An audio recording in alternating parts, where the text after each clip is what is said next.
የጸረ ተዋሲያን መድኃኒቶችን ያለ ጤና ባለሙያ ትዕዛዝ መውሰድና ያጠቃቀም ክፍተት የበሽታ አምጪ ጀርሞች መላመድ የሚያስከትል በመሆኑ ህብረተሰቡ ጥንቃቄ ሊያደርግ እንደሚገባ የደቡብ ኢትዮጵያ ክልል ጤና ቢሮ አሳሰበ።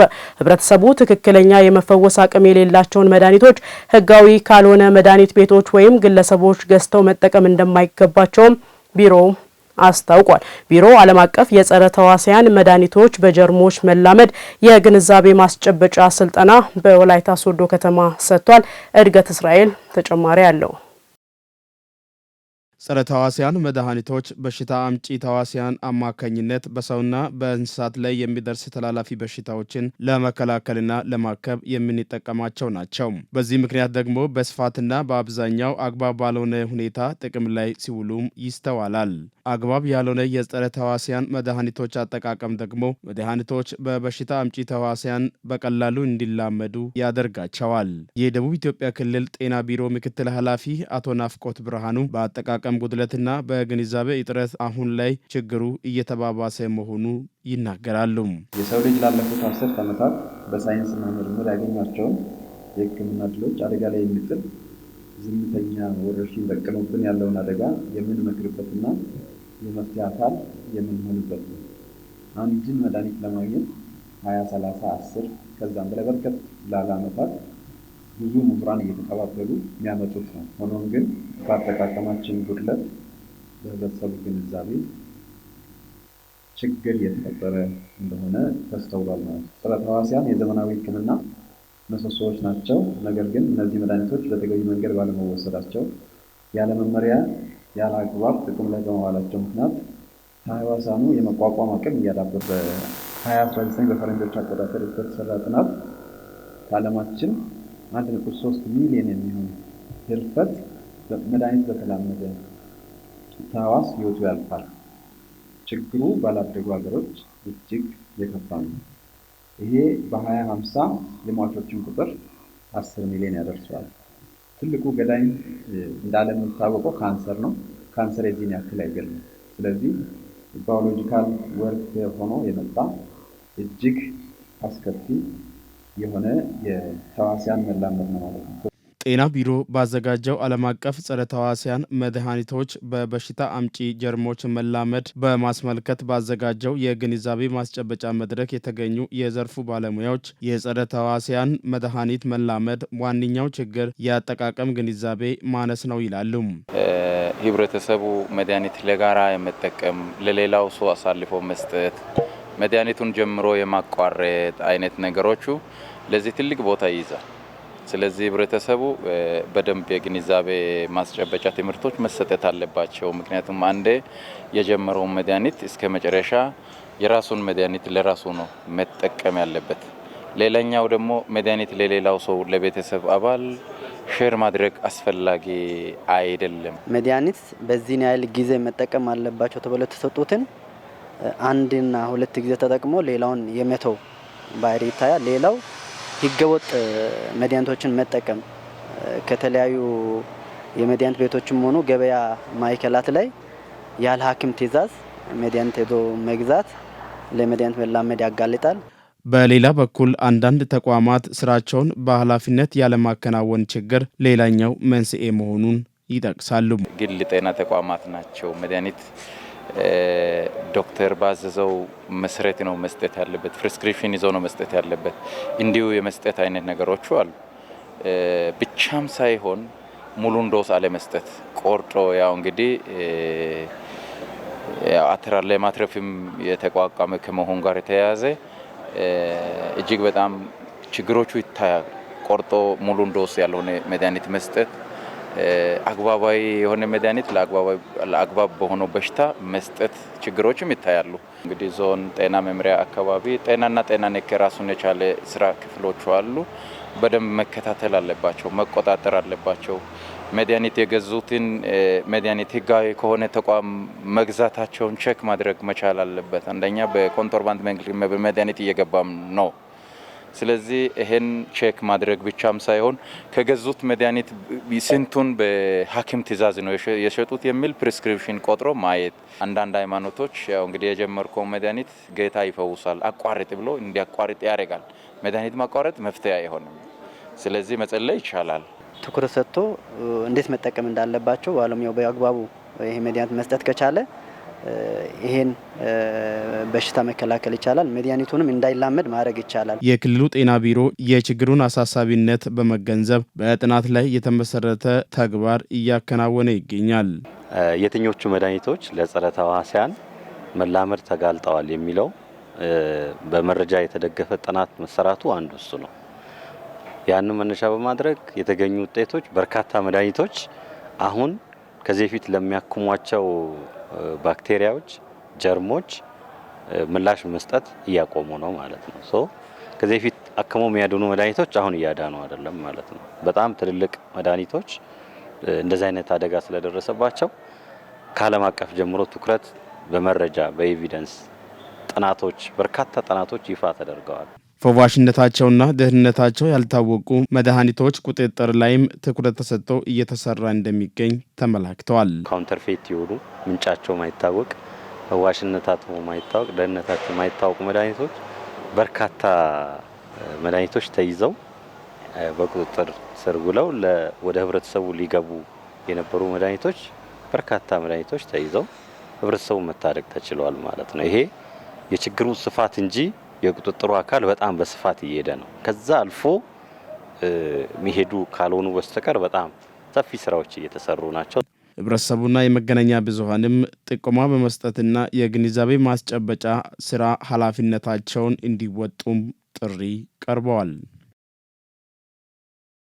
የደቡብ ኢትዮጵያ ክልል ግብርና ቢሮ አርሶና አርብቶ አደሮች የግብርና ሜካናይዜሽን ተግባራዊ በማድረግ የኢኮኖሚ አቅማቸውን እንዲያሳድጉ የሚያግዝ የብድር ስምምነት ከኢትዮጵያ ንግድ ባንክ ጋር ተፈራረመ።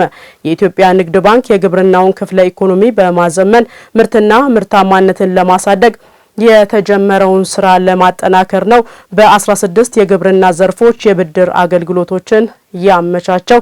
ጥንቅሩ የነህሚያ ገነቱ ነው።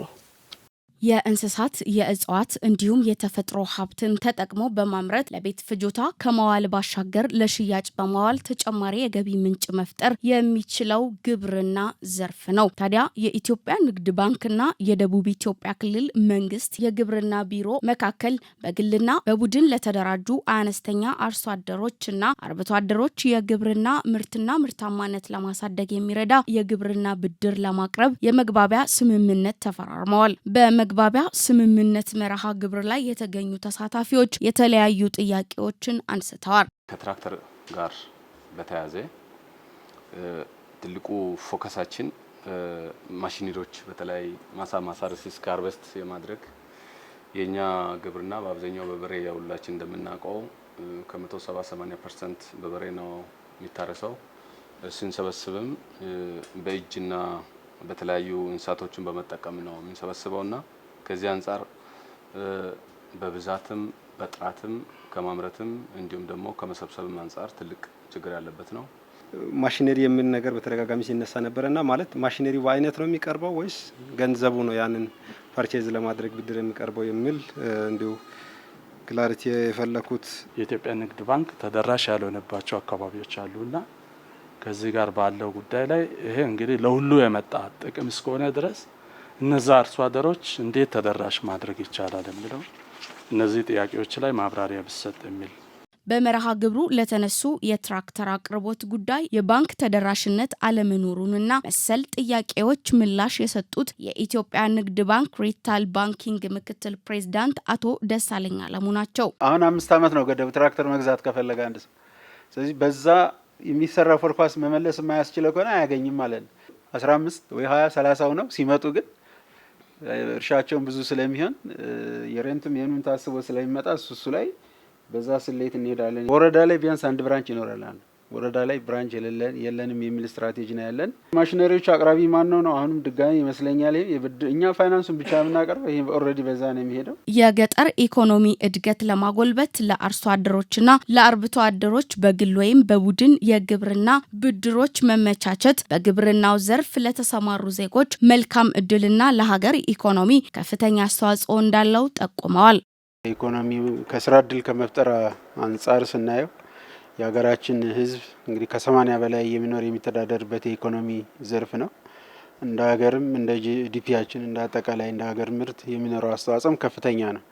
ስለዚህ ይህንን ተቋም ሁሉም በሚችለው እንግዲህ እኛ የፋይናንስ ተቋም ነን፣ ማቅረብ የምንችለው ፋይናንስ ነውና በፋይናንስ መደገፋችን በግብርናው ዘርፍ በተለያየ የግብርና ዘርፎች የተሰማሩ ዜጎቻችን ትልቅ ሀሳብ ኑሯቸው ትልቅ የስራ እቅድ ኑሯቸው ለራሳቸውም ለሀገርም የሚጠቅም ሀሳብ ኑሯቸው በገንዘብ ችግር ምክንያት ቤታቸው ያሉ ሰዎች ወደ አደባባይ ወጥተን ራሳቸውንም ቤተሰቦቻቸውንም ከመጥቀም ባሻገር ለሌሎች ዜጎች ስራ እድል እንዲፈጥሩ ለሀገር ኢኮኖሚ ከፍተኛ አስተዋጽኦ እንዲያደርጉ በማሰብ ነው እንግዲህ ወደዚህን አገልግሎት ይዘን የመጣ ነው ማለት ነው። 16 በተለያዩ የግብርና ዘርፎች ብድር መመቻቸቱ የግብርናውን ዘርፍ ይበልጥ አምራች ስለሚያደርግ ከኢትዮጵያ ንግድ ባንክ ጋር በጋራ መስራት መልካም መሆኑን ተገንዝበናል ያሉት በምክትል ርዕሰ መስተዳደር ማዕረግ የደቡብ ክልል ግብርና ቢሮ ኃላፊ ዶክተር መሪውን ፍቅሩ ገልጸዋል። 16 የተለያዩ የግብርና ስራዎች ላይ ብድር ለማመቻቸት የኢትዮጵያ ንግድ ባንክ እንግዲህ ዛሬ በቢሮአችን መጥቶ እዚህ በክቡር ፕሬዝዳንቱ ጽህፈት ቤት ላይ ተወያይተናል። ይሄም እንግዲህ በሰብልም በእንስሳትም በተለያዩ እነዚህን ማሳለጥ የሚችሉ ቴክኖሎጂዎች መካናይዜሽን ላይ የምንጠቀማቸው ትራክተር፣ ኮምባይነር ከትንሽ እስከ ትልቅ ያሉ ማሽነሪዎችን የመግዛት አቅምና እነዚህን ለመግዛት አስቻይ የሆኑ ነገሮች ላይ ብድር ማመቻቸት ማለት ሞር እንድናመርት ሞር ለገበያ እንድናመርት የተሻለ ምርት እንድናገኝ ትርፍ እንድናመርት አርሶ አደሩ ትርፍ አግኝቶ ከዛ ብድር ተጠቅሞ እዳውንም ከፍሎ የተሻለ ህይወት እንዲኖረው ግብርናን ትራንስፎርም ለማድረግ ትልቅ መንገድ ነውና እዚህ ላይ የተደረገው አሁን ተወያይተን ያቋጨንበትን መንገድ እጅግ በጣም ነው የምናመሰግነው የኢትዮጵያ ንግድ ባንክ። የደቡብ ኢትዮጵያ ክልል ግብርና ቢሮ ከኢትዮጵያ ንግድ ባንክ ጋር የተፈራረሙት የግብርና ብድር ስምምነት የግብርና ምርትና ምርታማነትን ከማሳደግ አኳያ ለክልሉ አርሶ አደርና አርብቶ አደሮች የሚያበረክተው አስተዋጽኦ የጎላ ነው ተብሏል። በገሱባ ከተማ እየተገነባ የሚገኘውን የንጹህ መጠጥ ውሃ ፕሮጀክትን ጨምሮ ሌሎችን መሰረተ ልማቶችንም በአጭር ጊዜ ለማጠናቀቅ በትኩረት እየተሰራ መሆኑን የከተማዋ ከንቲባ ቶዴማ ኃይሌ አስታወቁ። በከተማዋ በቅርቡ የተጀመረው የአስፋልት መንገድ ግንባታ እየተፋጠነ እንደሚገኝ ያወሱት የከተማዋ ነዋሪዎች የተጀመሩ ፕሮጀክቶች ሙሉ በሙሉ እስኪጠናቀቁ ድረስ የድጋፍ እጃችንን እንዘረጋለንም ብለዋል። የወላይታ ዞን መንግስት ኮሚኒኬሽን ያደረሰንን ዘገባ ውብሸት ጳውሎስ እንደሚከተለው ያቀርበዋል። በተለያዩ የግብርና ምርቶች የምትታወቀው የገሱባ ከተማ የእድሜዋን ያህል እድገት እንዳታስመዘግብ አንቀው የያዙት የተለያዩ መሰረተ ልማቶች ከቅርብ ጊዜ ወዲህ እየተሟሉ መምጣቱን ተከትሎ አሁን ላይ ከተማዋ ውብ ገጽታ ተላብሳለች። በከተማ ውስጥ የ1.2 ኪሎ ሜትር አስፋልት መንገድ ግንባታን ጨምሮ የንጹህ መጠጥ ውሃ ፕሮጀክቶችና ሌሎች መሰረተ ልማቶችም እየተፋጠኑ ይገኛሉ ያሉት የከተማዋ ነዋሪዎች የከተማው ማህበረሰብ በአካባቢው ልማት ላይ የሚያደርገው ተሳትፎ እየጎላ መምጣቱንም አስረድተዋል። ብዙ ልማቶች ተሰርቷል። አንደኛ መጀመሪያ ገሱባ ከተማ የማብራት ችግር አለ። ያ የማብራት ችግር ተቀርፎ ህዝቡ ሁሉ በከተማ ላይ በተለያዩ ቦታ ላይ የማብራት ችግር ተቀርፎ ሁሉ ማብራት አግኝቷል። ሁለተኛ ደግሞ የውሃ ችግርም አለ። የውሃ ችግር የነበረው አሁን በተለያዩ ቦታ ላይ እስከ ቤት ድረስ አጋፔ ካሴ ወዲ አምባደሪያ ሳይ ኦይቺ ዲታኪዶ ጮራ ዙሪያ ኦይቺ ዛሩዋ ደሜ ለምሷሲ አምባ አስፋልት ኦጌ ጌሻ ዩሃታይኔ ሀራ እነዚህም ደግሞ አሁን አምባ አሳሲ በተቻለ መጠን ከዚህ በፊት በዩራ የተሰሩ መንገዶችን ወደ ኮብልስቶን እንደገና ደግሞ አልፎም ተጨማሪ ኮብልስቶንም ለመስራት እነሱ ባቀዱት ልክ ለመስራት አሁን በዚህ ስብሰባ እየተገለጸ ያለበት ሁኔታ አለ። የመጀመሪያው የሚፈርስበትና እንደገና እሱም ወደ አስፋልት የሚቀይርበት ሌላ ተጨማሪ ኮብልስቶን ፒስታ መንገድ ለማድረግ ለህብረተሰቡ ጥሩ አቅጣጫ ያስቀመጡበት ሁኔታ አለ። ቦታ አግኝተን ሰፋ አድርገን ደግሞ ያን ቦታ እኛ በ5 ሰው ነበረ ማህበሩ ሲደራጅ። ዛሬ ግን ከኛ ከማህበሩ ከ5ቱ አልፎ ለ100 ስራ እድል እስከሚፈጥር ድረስ ማህበራችን ከፍ ብሎ ከአነስተኛ ወደ መካከለኛ ከመካከለኛ ወደ ኢንቨስትመንት የተቀየረ ማህበር ገሱባ በከተማ አስተዳደር መዋቅር ከተደራጀችበት ጊዜ አንስቶ ፈጣን እድገት እያስመዘገበች እንደምትገኝ የገለጹት የከተማ ከንቲባ አቶ ደማ ኃይሌ አሁንም በግንባታ ላይ ያሉ የተለያዩ መሰረተ ልማቶችን በአጭር ጊዜ ለማጠናቀቅ ጥረት እየተደረገ እንደሆነም ተናግረዋል። እንደኛ ከተማ ከፍተኛ የሆነ የመልካም አስተዳደር ችግር ያለበት ከተማ ነው። ግን አሁን ብዙ ችግሮች ተፈተዋል። እኛ እንደ ከተማ ሪፎርም ከሆነም በኋላ ብዙ ነገሮችን ተጠቅመናል። የመንገድ መብራት የዋና አስፋልት መንገድ ስራ በፌደራል መንግስት የተሰራ ነው። መንግስት የመንገድ መብራት የመንገድ የተለያዩ ከፍታዎች ዲቶች የንጹህ መጠጥ ውሃ ዝርጋታዎች የከተማ ፕላን አጠቃቀሞችን በደንብ አድርገን ተጠቃሚ ሆነናል። ይሄ ህዝቡ ተጠቃሚ አድርጓል። በከተማው እየተነቃቃ በመጣው በኢንቨስትመንት ዘርፍም በርካታ ባለሀብቶች መዋዕለ ንዋያቸውን በማፍሰስ አነስተኛ ኢንዱስትሪዎችን በመገንባት ላይ እንዳሉ የጠቀሱት አቶ ደማ ይህም ለበርካታ ወጣቶች የስራ ዕድል እንደፈጠረም አመላክተዋል።